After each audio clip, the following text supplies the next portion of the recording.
Marigold Square looked orderly from Eliza Hart's upper window. At that height, the four streets met in sensible corners. The market arcade made a straight shadow along the eastern side. The public pump stood exactly where the paving changed color, and the road toward the river left the square in a clean gray line. A mapmaker could have drawn it before breakfast and still had time to sharpen every pencil twice. At street level, however, the town preferred curves.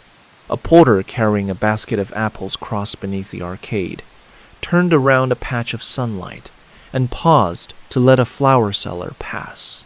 Two shop assistants took a narrow way behind the pump because the baker's handcart occupied the wider one. A woman with folded linen chose the warm side of the square, though it added 30 paces to her journey. None of them walked where an empty plan suggested they ought to walk. Eliza watched these movements while the early autumn sun reached across her work table. Beside her lay a fresh sheet of cream paper, fixed at the corners with brass weights. It was meant to become the new official plan of the town center. The previous afternoon, Mr. Lyle, from the municipal office, had brought her the commission.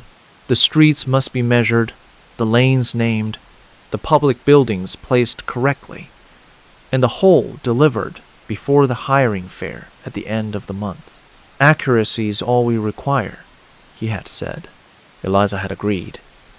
Accuracy was the beginning of every honest map. Yet now, as a delivery boy passed beneath her window for the third time by a different route, she wondered whether accuracy could have more than one shape. She put on her brown jacket, folded her measuring chain into its leather case, and carried her plane table downstairs. The square below was already filling with baskets, bolts of cloth, wooden crates, and the quiet business of people choosing their way through the day. Before drawing the first line, Eliza decided to follow one. Her rooms occupied the upper floor of a stationer's shop. The front room was her studio, bright even in winter, and the smaller room behind it held a narrow bed, a washstand, and a shelf of books. She had rented both for 6 years. From the landing, a private stair descended beside shelves of account paper and envelopes to a blue door at the edge of the square. Mr. Penn, the stationer, was setting a tray of pencils outside when Eliza emerged. "Beginning the grand survey?" he asked. "Beginning with the square. Then you may be finished by luncheon. It has only 4 sides. So does a sheet of paper. That does not make every drawing simple." Mr. Penn accepted this and returned to arranging his pencils by length.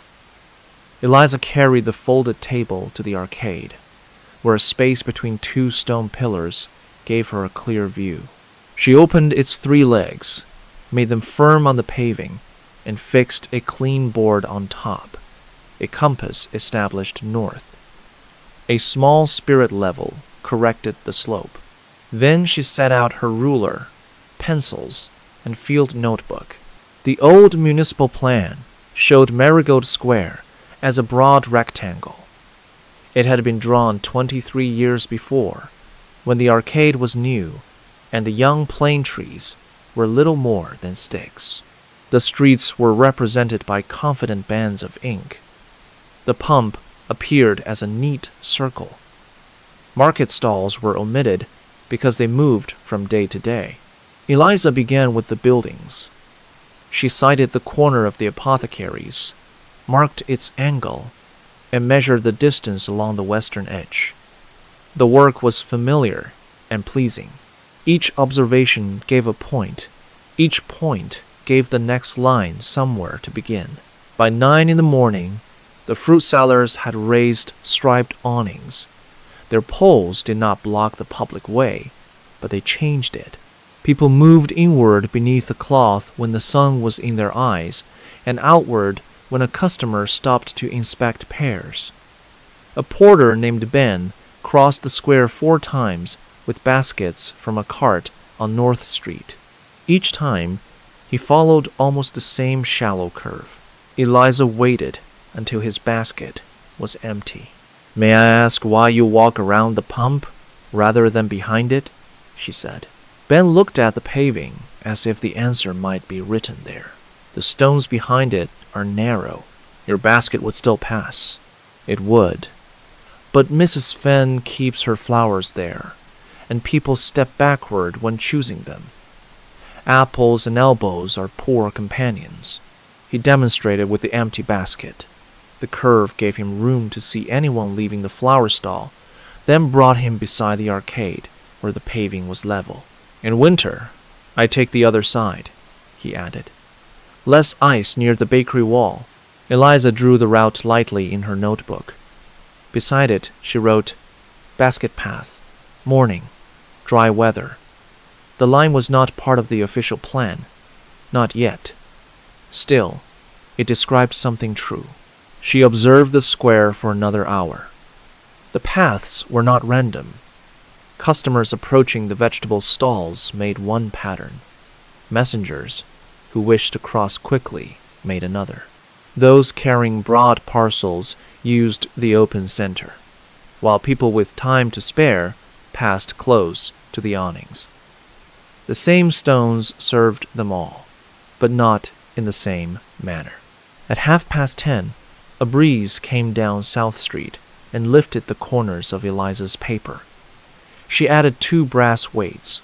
A few yellow leaves skittered beneath the table and came to rest against one leg. Mr. Lyle arrived from the municipal office with his hat held firmly in one hand. He was a spare man in a charcoal coat, and every paper in his office was said to lie parallel with the edge of his desk. You have chosen a fine day, he said. The shadows make the corners clear. He examined the board. Eliza had drawn the west and north building lines, the arcade pillars, the pump, and 3 trees. Excellent. The hiring fair begins 3 weeks from Monday. Visitors always ask for a plan, particularly those arriving at the coach yard.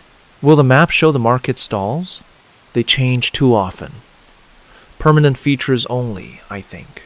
Eliza glanced at Ben, now carrying a basket of onions along his familiar curve. And the paths people actually take? Mr. Lyle followed her gaze. The streets will be shown. A street tells them where they may go. It does not always tell them how. He considered this with polite uncertainty. The directory committee asks for accuracy. I doubt they expect philosophy. Nor do I. Only observation. Observation is certainly within the commission. He wished her a productive morning and crossed toward Lantern Yard. Without thinking, he avoided the bright center of the square and used the shade of the arcade. Eliza marked his route with a faint dotted pencil line. By noon, the base measurements were complete.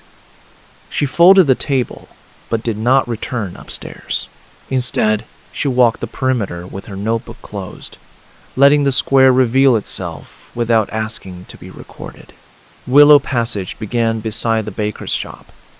On the old plan, it was a narrow straight lane connecting the square to a row of workshops. In practice, it widened near a stable door, narrowed where a drain pipe met the wall, and bent around 3 barrels that had stood outside the coopers for so many years that nobody expected them to move. A baker's handcart occupied the entrance each morning, while loaves were delivered to the dining rooms on Bridge Street. Rather than wait, shop assistants slipped behind the public pump and entered the passage from an angle. A seamstress carrying folded cloth approached along the wall, so the bundles would remain out of the dust stirred by carts. Eliza followed her at a respectful distance. The woman crossed Willow Passage, turned into Lantern Yard, and stopped beneath a covered gallery to rearrange the cloth. The route was longer than the direct road, but the gallery protected the clean fabric from soot drifting from a chimney. When Eliza asked whether she always came this way, the woman nodded. If the wind is from the west, on still days, I use Mill Street. Would a visitor know that? A visitor would learn after washing the first length again. Eliza added another line to her notebook. She spent the afternoon measuring Willow Passage properly. The cooper came out to move one barrel, then changed his mind when he saw that it served as a useful rest for Eliza's chain case. The stable boy held the far end of the chain while she took a distance. A dressmaker in an upstairs room lowered a length of string so Eliza could check the height of the gallery roof. These were small acts. None belonged on a map. Yet without them, the map would not have been made. Back in her studio, Eliza transferred the day's measurements to cream paper. She used a hard pencil for construction lines and a ruling pen for those she had checked twice. The square appeared slowly. Building fronts, passages, covered arcade, pump, trees, yards, and the opening toward the river. On a separate sheet of tracing paper, she copied the routes from her notebook. Ben's apple curve crossed Mr. Lyle's shaded walk. The seamstress's clean cloth path joined the assistant's shortcut behind the pump. 3 faint lines already made the square seem less empty. Eliza placed the tracing paper over the formal plan. For a moment, the town had 2 forms at once. Beneath lay stone, brick, and measured distance. Above lay choice. The following morning was colder. The sky had the pale, even blue that comes after summer has fully withdrawn, and shop windows reflected a low amber sun. Eliza began at the public pump. The pump occupied a small paved island near the south corner of the square. The old plan showed only its circular base.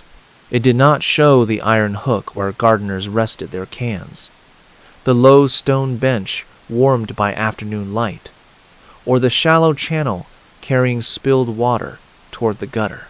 From 7 until 9, market gardeners filled cans and buckets. Near 10, shopkeepers came for clean water. At 11, an older woman sat on the bench with a basket beside her. She was not waiting for the pump. She was waiting for her nephew, who collected her each Thursday after making deliveries. "It is the only seat where I can see North Street and the arcade together," she told Eliza. At midday, 2 porters used a bench to retie a rope around a crate. In the afternoon, it became a place for people to rest parcels while changing hands. A point-marked pump had become water, waiting place, lookout, work surface, and meeting corner, depending on the hour. Eliza measured the bench and the channel. Neither had appeared in Mr. Lyle's list of required features. She included both. At the end of the day, she walked to the municipal office. Mr. Lyle worked in a high room overlooking a small courtyard. Shelves of folded documents covered one wall. A map of the county hung above the mantel, its roads straight and red, its fields pale green.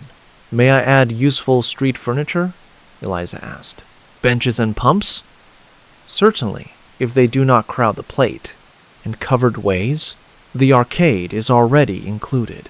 There is also the gallery in Lantern Yard." Mr. Lyle found the old plan and searched for it. "This shows no gallery. It has stood for at least 14 years. He made a note. "Then the old plan is incomplete." "Not false, only incomplete. A charitable distinction, a necessary one for mapmakers." Eliza showed him the base drawing, not the tracing paper of routes. Mr. Lyle approved the clean lines and asked that the boundary of the hiring field be checked before Saturday. He did not ask why the bench beside the pump had been drawn with unusual care. On Friday, Eliza surveyed the road to the river bell. The river was neither broad nor celebrated. It entered the town between vegetable gardens, curved behind 2 small warehouses, and passed beneath a wooden footbridge before leaving among reeds. Barges had once used it regularly, but the newer railway carried most heavy goods. The towpath remained, narrowed by grass and the patient roots of willows. The municipal plan showed the footpath as a thin line from Bridge Street to the hiring field. Eliza expected a simple measurement. Instead, she found 4 different paths, occupying the same ground. Before 8, laundry workers came from Lantern Yard, carrying folded linen toward a washing house downstream. They kept near the warehouse wall, where the path was firm and broad enough for 2 baskets abreast. Around 9, clerks from the goods office crossed the footbridge and took the shortest diagonal toward the square. Gardeners used the outer edge after 10, avoiding the bridge steps with their barrows. In the afternoon, older walkers favored the riverside, where 3 benches faced the sun. Eliza fixed her plane table near the first willow. The clear light made every reed distinct. She measured the bridge, the warehouse corners, the path boundaries, and the rise toward the field. Then she sat on the middle bench and watched the route change without moving. A woman with 2 linen bundles slowed before the narrowest section to let a gardener pass. A clerk stepped onto a patch of grass rather than hurry them. Once they had gone, a boy delivering envelopes used the exact center at a quick, even pace. Later, an elderly pair walked side by side along the river edge and stopped where the willow opened a view of the water. The line on the old map could not be called wrong. It connected the correct places. Yet it said nothing about width, ease, shade, steps, loads, or the quiet agreements by which people share the path. Eliza opened her notebook to a new page. Instead of drawing each traveler separately, she made 4 small studies: early carrying route, direct working route, wheeled route, afternoon walking route. Each had a purpose. Each returned often enough to be more than chance. Near noon, she met Ruth Bell, who supervised a washing house. Ruth carried no basket that day, only a ring of keys at her waist. "You are measuring our crooked path," she said. "The path is not crooked. It follows the river. The river is crooked. The river would say it follows the ground." Ruth laughed and looked at the notebook. Eliza explained that the new directory might include a plan for visitors.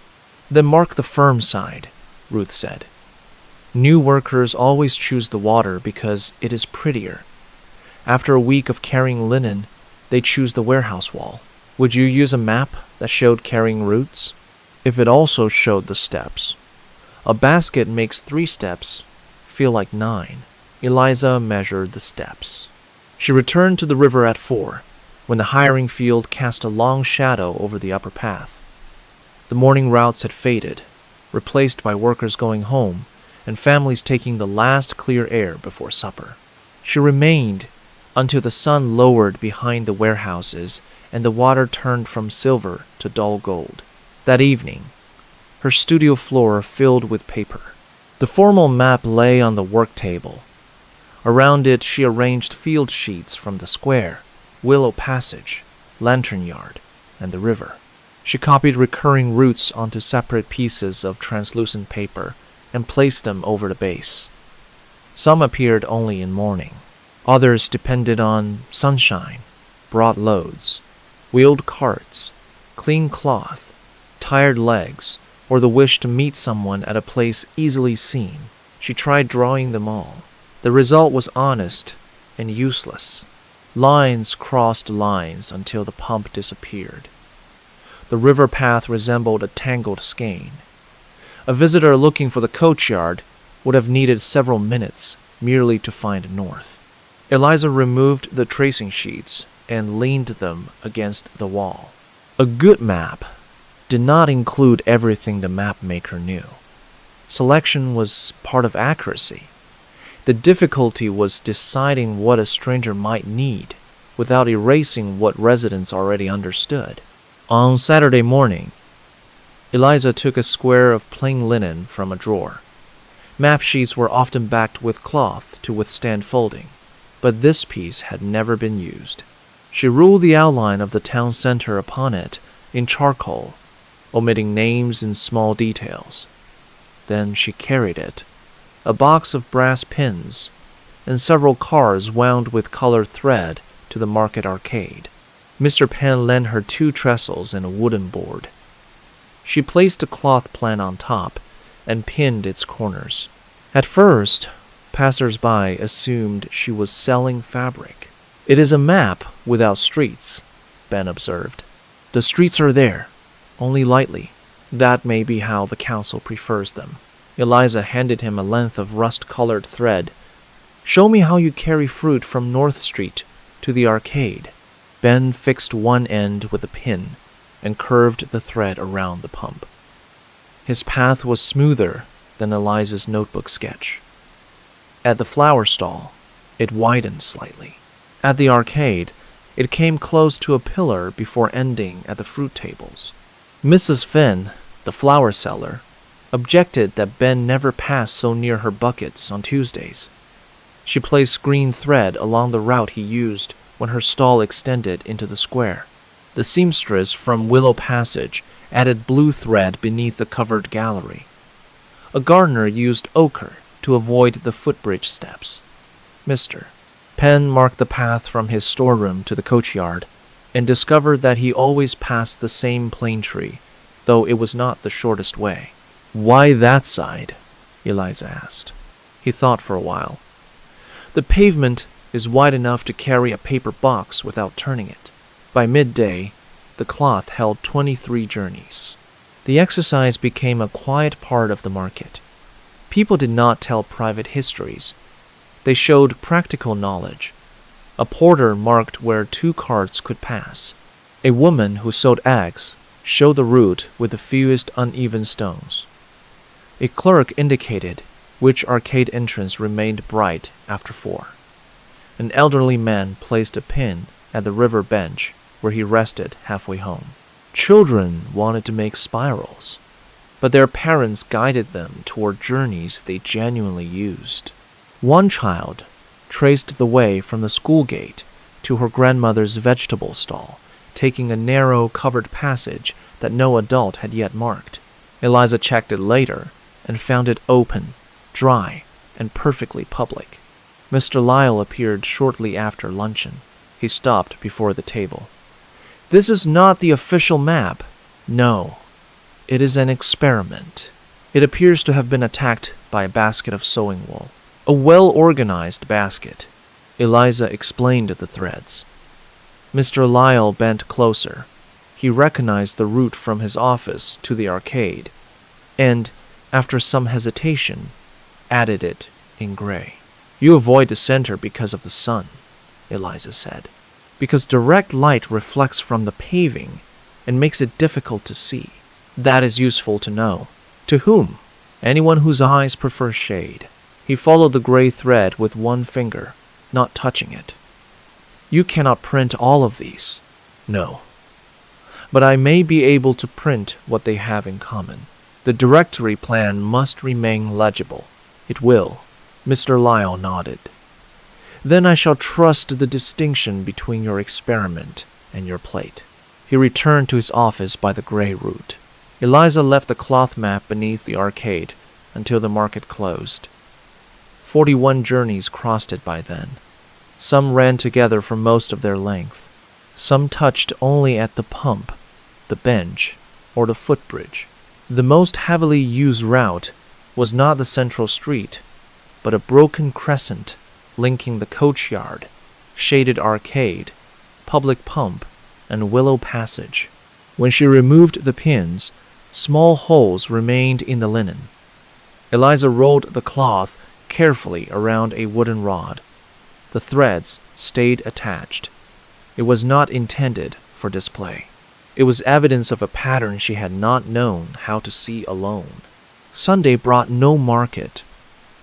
Marigold Square rested beneath a clear sky, broad and almost formal without the stalls.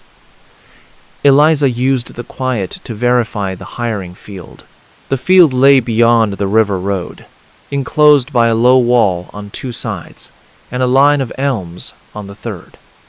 During the fair, temporary booths would stand along the wall.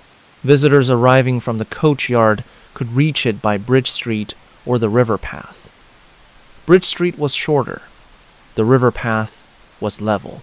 Eliza measured both.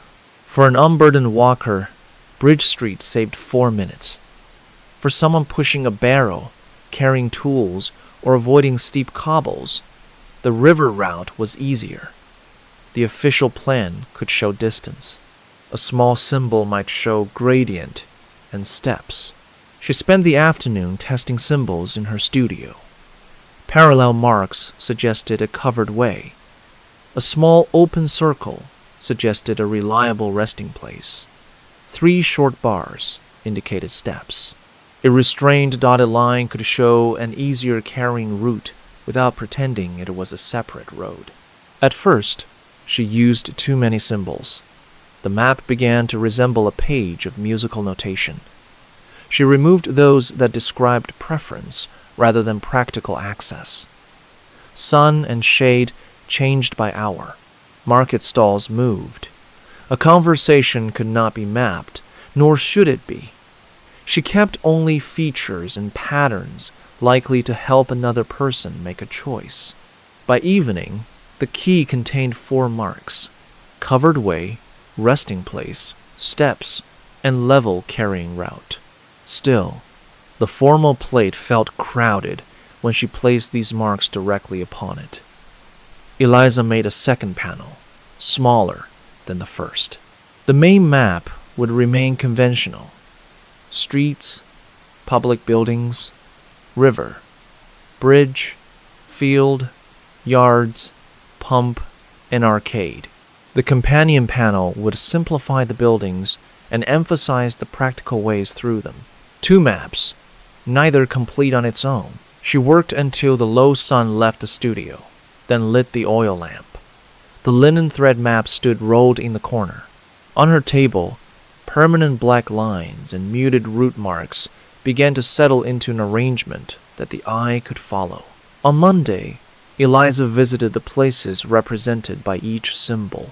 She walked the covered gallery in Lantern Yard and confirmed that its western end remained public. She sat on every bench she intended to mark. One was too broken to be useful and was removed from the draft. She pushed an empty handcart along the level river route with Ben's help. At the footbridge, she counted the steps again. Maps require a surprising amount of walking, Ben said. Otherwise, they are only drawings of distance. And what are they after all the walking? Drawings of distance with fewer excuses. At the hiring field, they turned the handcart and returned along Bridge Street. The cobbles shook its wheels so sharply that conversation became impossible. Eliza revised the carrying line toward the river. In Willow Passage, she found the Cooper's barrels had moved. For the first time in years, the wall stood clear. "Are they gone for good?" she asked. "Until Wednesday," the Cooper said. "I am mending the hoops." Eliza did not draw the barrels. The route must describe a recurring condition, not capture every object present on one fortunate morning. This distinction stayed with her. A map could not hold the town still. It could only state what was dependable and offer enough sense for the rest. At noon, she visited the lithographic printer on Mill Street. Mr. Avery's workshop smelled of ink, damp paper, and the fine grit used to prepare stones.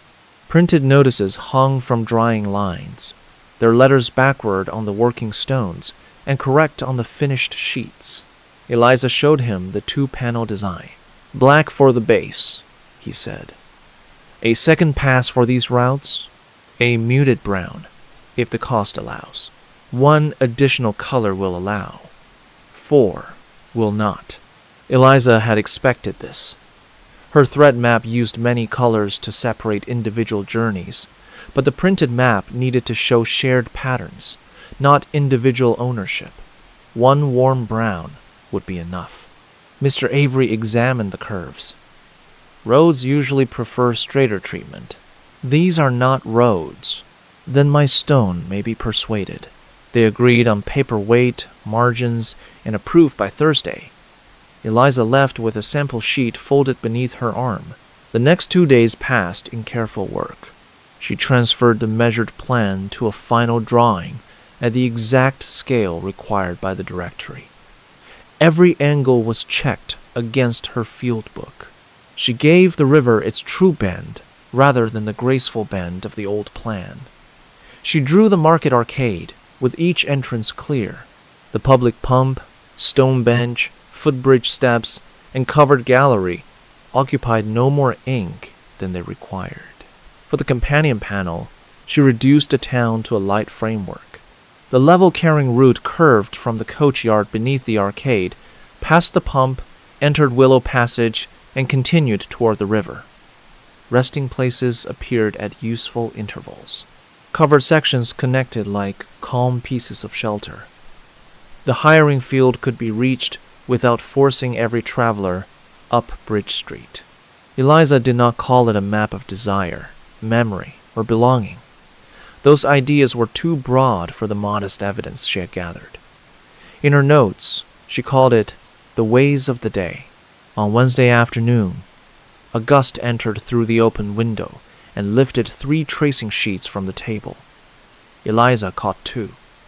The third sailed against a cabinet and folded itself over a drawer handle. She closed the window. Outside, the square continued without consulting the paper. A vegetable cart arrived late and changed the movement around the pump.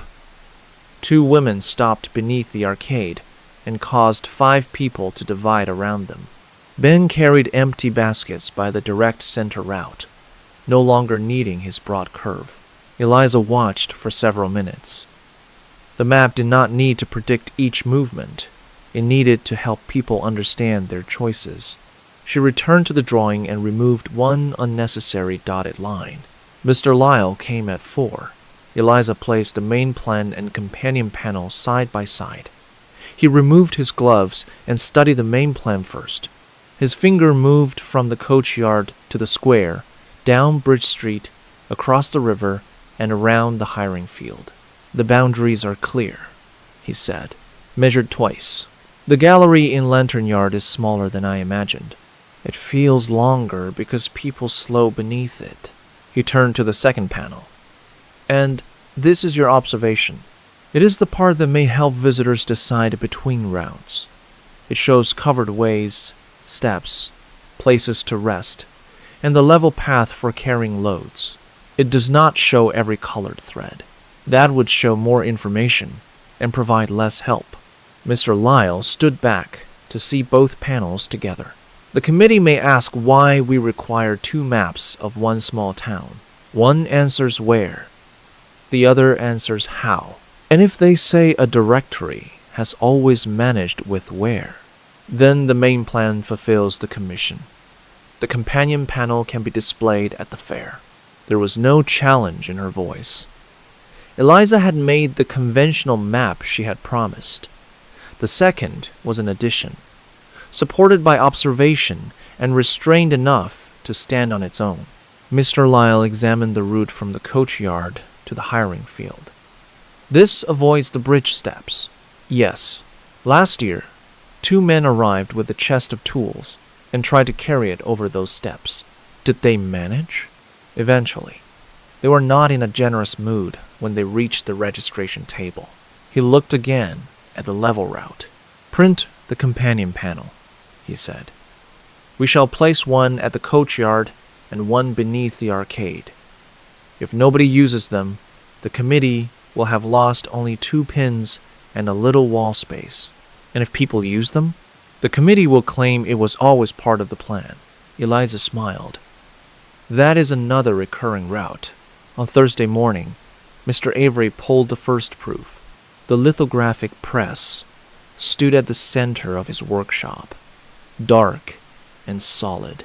He dampened the stone, rolled the ink, placed the cream sheet, and turned the broad handle. The machine moved with steady pressure rather than noise. When the paper was lifted, Marigold Square appeared in crisp black lines. The second stone added the warm brown roots. Eliza bent over the proof while the ink was still fresh.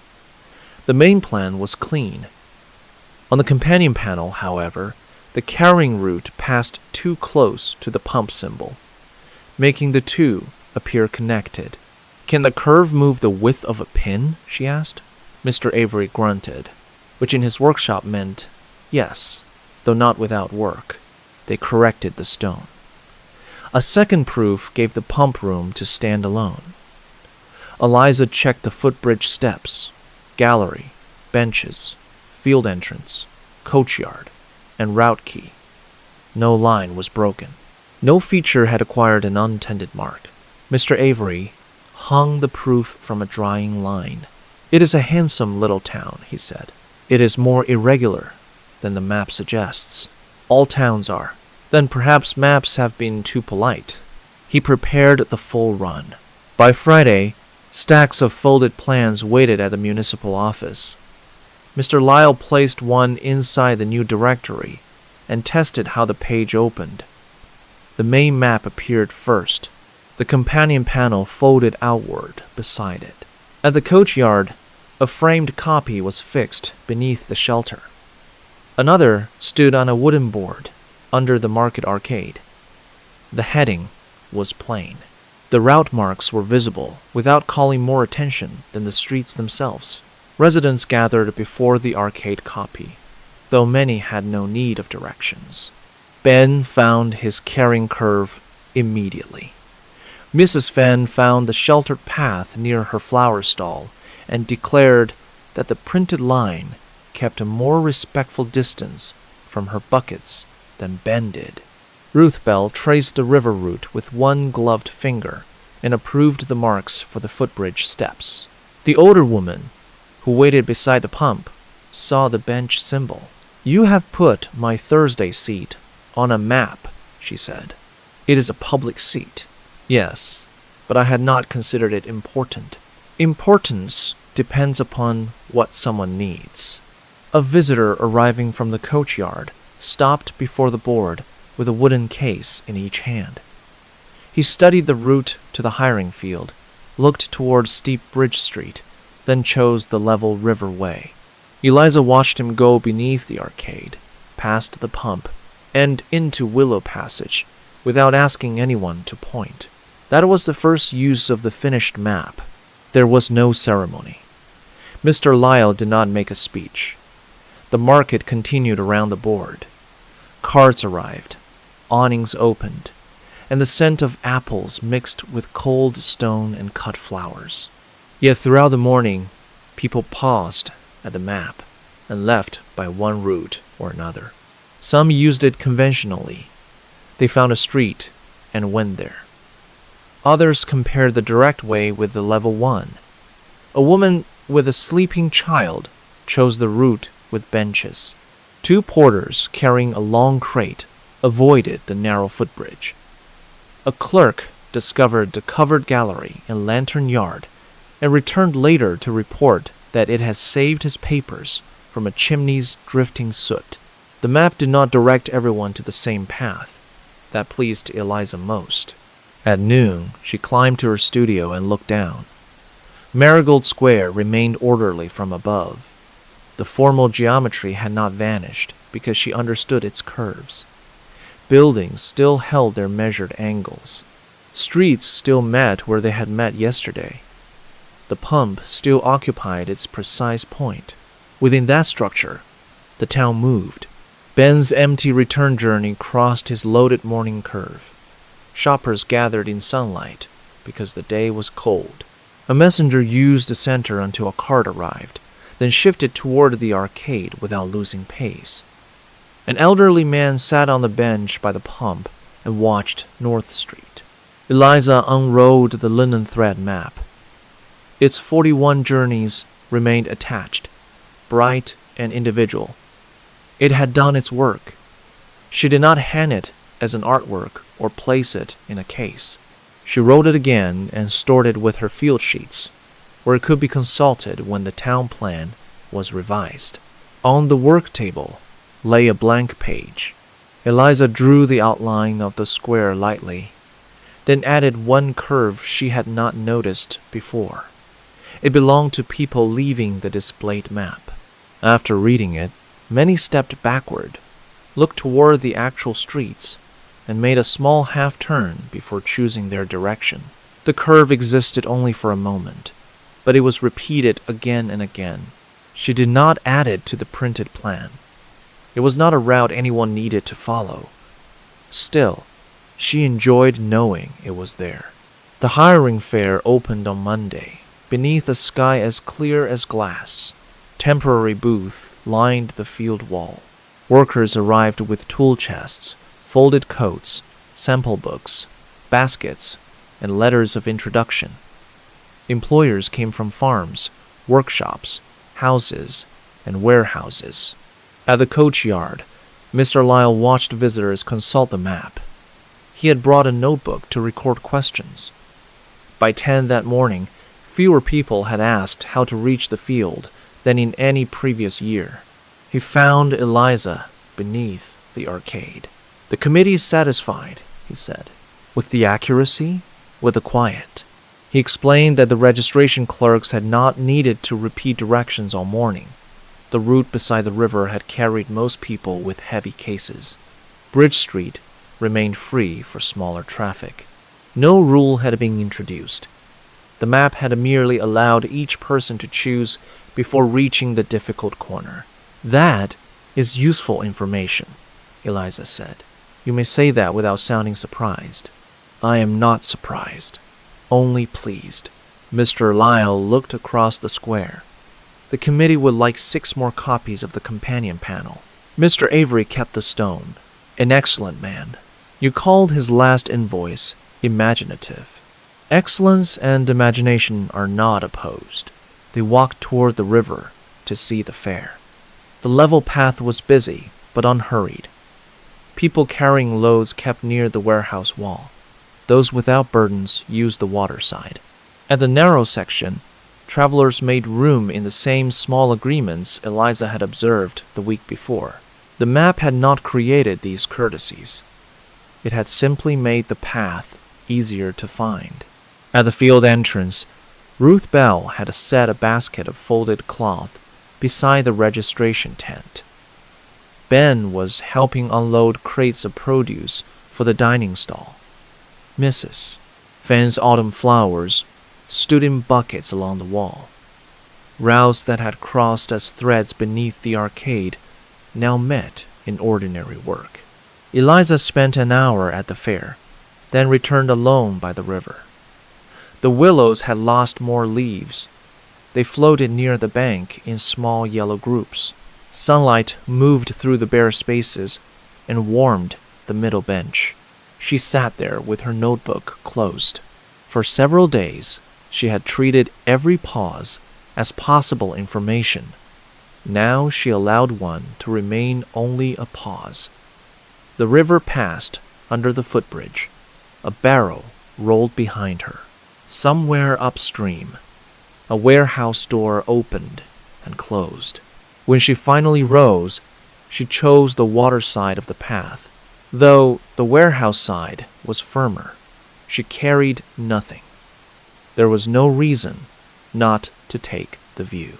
By winter, the original cloth experiment had lost some tension. Threads sagged slightly between their pins. Eliza unrolled it one evening and compared it with the printed panel. 41 personal journeys had become 4 practical signs and a handful of shared curves. Much had been omitted.